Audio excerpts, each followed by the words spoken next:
Bueno chicos, como les prometí, la segunda parte de diseño del sistema, un resumen en video de la clase que tuvimos sobre el tema.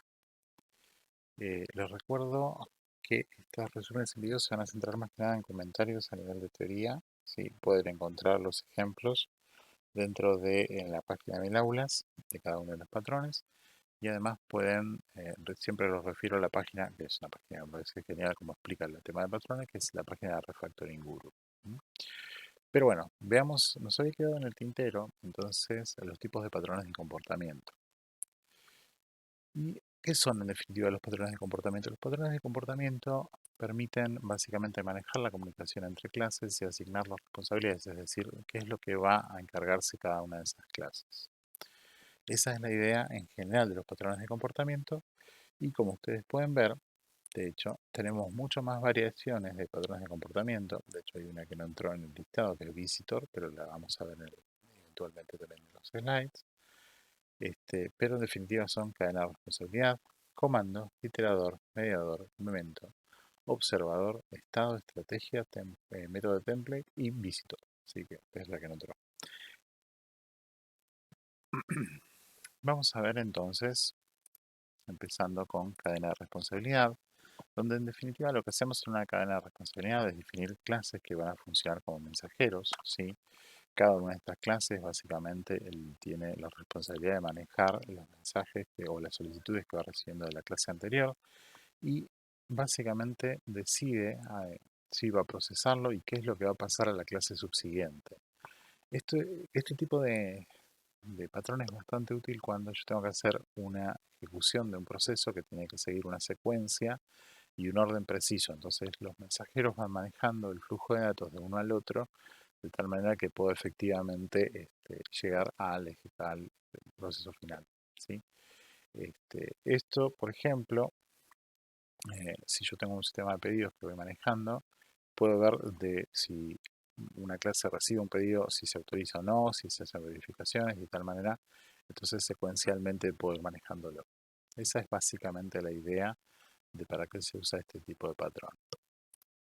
Después tenemos el patrón de comando, donde básicamente tengo eh, la conversión de una solicitud en un objeto. ¿Sí? La idea es yo, en lugar de manejar el mensaje o la solicitud como un mensaje independiente, manejo esa solicitud como un objeto, de tal manera de que lo puedo de hecho combinar con los mensajeros y eventualmente darle una secuencia o un orden al cómo voy a ir manejando. ¿Sí? Eh, esa es la idea en general del patrón de comando y cómo se va a manejar. Después tenemos el iterador, sí, que la idea del iterador es poder recorrer elementos más complejos, es decir, tengo un elemento complejo y tengo que buscar alguna de las subclases de ese elemento complejo, de esa superclase, sí, puedo usar un iterador para poder recorrerlo. De hecho, se usa en composición con el composite. La idea es manejar colecciones de objetos, sí, y este, en general yo no uso un patrón de iterador si tengo que manejar algo bastante simple, sino algo bien complejo, de hecho, como lo es un composite. Esa es en definitiva la idea del iterator. El mediador, sí, es un patrón de diseño que permite reducir dependencias entre los distintos objetos. La idea es reducir la comunicación que hay entre los objetos directos y manejando exclusivamente a través de un mediador. Si esto suena similar a una fachada, no es accidental. La diferencia es que la fachada está entre distintos grupos de objetos y esto puede ser entre objetos este, de un mismo grupo de objetos, en definitiva, dentro de un mismo sistema, en lugar de dos grupos de objetos distintos como es en definitiva la fachada. Y a diferencia de la fachada, no reduce o expone únicamente los métodos que voy a usar, sino que permite manejar los mensajes que se mandan de un lado al otro. ¿Mm? Bien. Y la idea también es, en definitiva, mejorar cómo es las responsabilidades de cada uno de los objetos. El mediador tiene como única responsabilidad, en definitiva, manejar esos mensajes que van de un lado al otro. Después tenemos el memento. ¿Sí? La idea del memento es manejar los estados de los objetos. Eh, que básicamente permite guardar los estados, mantener los estados previos y de esa manera liberar al objeto base de mantener el estado previo de ese mismo objeto. Lo único malo que tiene esto es un impacto en la memoria. De hecho, el ejemplo clásico que ustedes van a encontrar de esto es las distintas versiones, por ejemplo, de documentos. Si bien no es efectivamente con clases, pero para hacer una idea, vieron que cuando ustedes editan documentos por ahí en SharePoint o en alguna herramienta similar, ustedes tienen, o el sistema les va guardando los estados previos del documento y ustedes pueden volver a ese estado previo en cualquier momento, ¿sí? Es algo similar a lo que hace Memento, lo que sí tiene es este impacto en memoria. ¿Por qué? Porque en definitiva yo estoy guardando el estado en el que se encontraba el objeto en un momento previo por si tengo que en algún momento volver al estado anterior. El patrón de observador básicamente funciona observando distintos estados en los que pueda tener un objeto, y cuando ese estado cambia, informa a los objetos que están ligados a él de que el cambio de ese estado, para que cada uno pueda empezar a hacer las acciones que corresponden disparando en cambio el cambio de estado del objeto de referencia, ¿sí? Esto se parece a mediador, pero no tiene como objetivo realmente comunicación, sino verificar que, que la clase o el objeto observado en realidad, una vez que cambia de estado, se informe a todos los que necesiten saber de ese, de ese hecho. Después tenemos el estado, ¿sí? Que básicamente hace el manejo de estados del objeto, ¿sí? Que cambia el comportamiento del objeto en el momento en que un estado cambia. Y parecía como que la clase cambia y si bien se mantiene dentro de la misma. La idea es algo similar, de hecho esto se ve también en videojuegos cuando por ejemplo tienen un sprite, que el sprite está en estadio está estático, y cuando ustedes tocan el botón cambia de estado de movimiento y se empieza a mover. Cambia el comportamiento de ese estado y pareciera que la clase es distinta porque empieza a tener otros atributos, pero en definitiva sigue siendo la misma.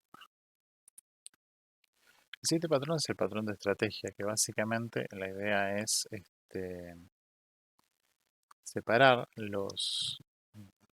ciertos algoritmos, ¿sí?, dentro de distintas subclases como para poder manejarlos y hacerlos intercambiables y aplicar estas distintas estrategias de acuerdo a la necesidad en tiempo real de la clase principal. Por ejemplo, y esto lo ven de hecho ustedes todos los días, si ustedes usan Google Maps, un mapa de navegación, tiene la opción de que calcular las rutas, y en el momento que ustedes seleccionan, por ejemplo, el cálculo de ruta a pie, por transporte público, por coche, lo que está haciendo internamente, o lo que debería estar haciendo internamente el sistema, es llamando a las estrategias, a distintas estrategias para calcular la ruta, por ejemplo, de tipo de peatón, de coche o de transporte público.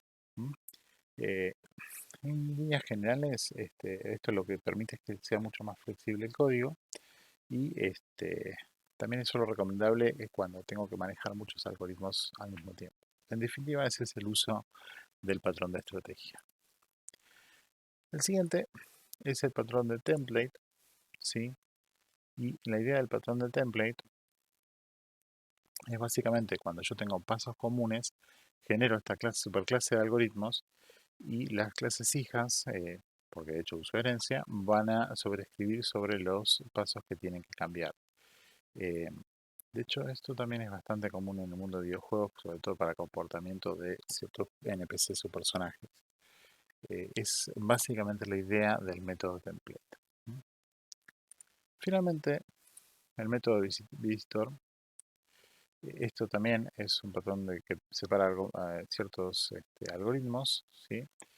Y la idea es que estos algoritmos se utilizan a medida que son requeridos por la clase cliente.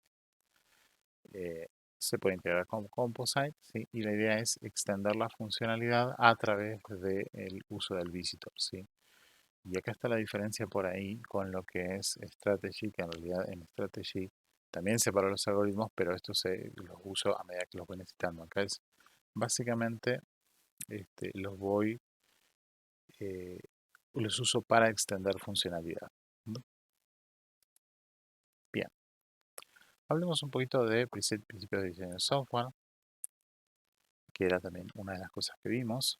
¿Sí? Y la idea de los principios de desarrollo de software, que van a encontrar distintas variantes en distintos lugares, son guías para seguir y mejorar lo que es el diseño en definitiva.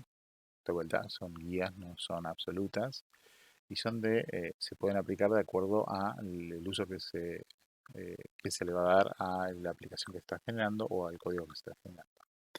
Y la idea además que no solamente para programación orientada a objetos, sino también para otros tipos de paradigmas de programación. Vamos a ver un poquito, uno por uno. Y el primero que vamos a ver es el principio de responsabilidad única o Single Responsibility Principle, que lo van a encontrar. La idea es que cada clase tenga una única responsabilidad, ¿sí? Solo esa clase tiene que tener esa responsabilidad y no deberíamos estar replicando métodos comunes a lo largo de todo el código. Eso de hecho sería extremadamente ineficiente. Otro es el principio abierto cerrado. La idea de esto es que cuando yo una clase la cierro porque ya quedó eh, funcional, ya está estable, que debe quedar abierta, debe ser extendible, ¿sí? No lo tengo que modificar, pero sí lo tengo que poder extender. Ese es el principio abierto cerrado, open close. Solamente la abro para corregir y solamente extiendo para agregar funcionalidad. Ese es el principio abierto cerrado. El siguiente es el principio del ISCOP, ¿sí? Donde tenemos clases derivadas e hijas, básicamente bases o padres, y la modificación tiene que ser hacia abajo, o sea, no me tiene que dictar lo que es extraño, y por eso el ejemplo del ornitorrinco, las características de las clases padres, sino que la clase padre tiene que contener las cuestiones más comunes de todas las clases hijas hacia abajo o que van hacia abajo. Eh, pensémoslo de esta manera. Si yo definiera los mamíferos por lo que es un ornitorrinco, todos los mamíferos tendrían pico y los machos de todos los mamíferos serían venenosos. Así que no es la mejor manera de definir por ahí un mamífero a través de un ornitorrinco, sino buscar las cosas más comunes que tiene. Interfase de segregación o principio de segregación de interfaces. Esto es bastante simple. Cuando yo creo una interfase tengo que usar la menor cantidad de métodos posibles. Es básicamente los métodos que únicamente necesito para manejar la comunicación que esa interfaz está administrando, ¿sí? Y tengo que evitar clases gigantescas con un montón de interfaces porque en definitiva eso eventualmente puede traer otros problemas. Inversión de dependencias es otro de los principios. La idea es que siempre la dependencia, y esto es parecido de hecho al principio del ICO, pero la dependencia siempre tiene que ser hacia abajo, ¿sí? La idea es que si no puedo hacer una dependencia hacia abajo, tengo un problema de abstracción. Si la abstracción no está bien hecha, voy a tener un problema donde quizás algunos objetos no voy a poder ponerlos dentro de una estructura de herencia, entonces no están bien pensados. Estos 5 primeros que vimos forman lo que se llama SOLID, lo van a encontrar en varios lugares con ese acrónimo, donde tenemos los principios de responsabilidad única, ¿sí? La primera letra S por la palabra en inglés de Single Responsibility y Responsibility. Open Close, ¿sí? Abierto cerrado. Principio de sustitución del LISCOP, por eso la L. Integración de interfaces, Interface Segregation, por eso la I. Y inversión de dependencias o Dependency Inversion, por eso la D. Esa es la idea, ¿sí? Tenemos también otros principios que no son tan comunes, por eso no están dentro del acrónimo SOLID, donde tenemos la separación de preocupaciones, sería la traducción, pero separation of concerns, que básicamente me dice que la funcionalidad tiene que estar separada y cada uno tiene que encargarse de lo suyo. Esa es la idea de la separation of concerns. Yagni, que es básicamente hacer lo que es necesario, si lo necesitas no lo hagas. Y esto es algo bastante común, de hecho. Solo programar lo que voy a usar, no programar las cosas o no diseñar incluso las cosas que van a ser por las dudas. ¿Por qué? Porque voy a estar ahorrando tiempo, porque voy a estar ahorrando problemas a futuro. Cada cosa que yo agrego a un sistema sin que se use puede ser un potencial problema. O sea, cuanto más piezas tiene el rompecabezas, más difícil es de armarlo. Eso siempre tenganlo presente. ¿Mm? Y esto es muy común cuando tengo requerimientos que a nivel de análisis, estamos hablando ya, que no están consolidados. Y como no están considerados, yo a nivel de diseño no los debería considerar para empezar a diseñar para esos requerimientos. Muchas veces se cae en la falacia de empezar a diseñar para lo que no está consolidado, que no es correcto. Después, esto más bien una recomendación, no es un principio, pero lo van a encontrar en algunos lugares como principio, que es el de Boy Scout. Y esto es más que nada para desarrolladores, que cada vez que ingresen al código, limpien el código, comentar el código, ordenar el código y simplificar el código. O sea, ser un buen compañero, básicamente, para el siguiente desarrollador que toque ese código. Otro principio es la ley de Demeter, ¿sí? Que esto es básicamente cercanía. O sea, yo tengo que tratar de que las clases se contacten con clases cercanas. Nunca empezar a trabajar quizás con clases que están muy lejanas, que son de otros sistemas, que son de otros subsistemas, en forma directa. Para eso existen mediadores, para eso existen adaptadores, para eso existe la fachada, ¿sí? Eso siempre tenerlo en cuenta. Principio de Hollywood, esto es básicamente, yo las clases las llamo cuando las voy a usar, no las voy a tener instanciadas en caso de que no las necesite. Esa es la idea. Después está KISS, que es bastante usada en todo el mundo, en todo el ambiente corporativo, que es mantener o simplificar. Keep it simple, stupid, es como se le dice varias veces, pero la idea es mantenerlo simple. La idea es simplificar el diseño, evitar la complejidad. La simplicidad tiene que estar siempre como idea principal, porque cuanto más simple, más fácil es de mantener, más difícil es de que tenga errores. Y si hay errores, más fácil es de encontrarlos. Y esto no es una regla únicamente para diseño, desarrollo, QA, es en general. O sea, es una regla que incluso cuando uno escribe un correo electrónico es buena tenerlo en cuenta, de escribirlo de forma más simple posible. Bien, ese es el resumen. Les pido disculpas por la demora y quizás por lo rápido que hice este video, pero estoy con tiempos muy comprimidos. Pero bueno, en la próxima clase vamos a hablar de procesos de Quality Assurance. En realidad, la próxima clase, el momento que estoy grabando este video, es un parcial, pero vamos a tener la clase de Quality Assurance antes del parcial. Igualmente lo de QA ya no entra dentro del parcial, del primer parcial. Tengan eso presente. Bueno chicos, esto es todo para esta parte del curso. Lo estamos viendo en clase.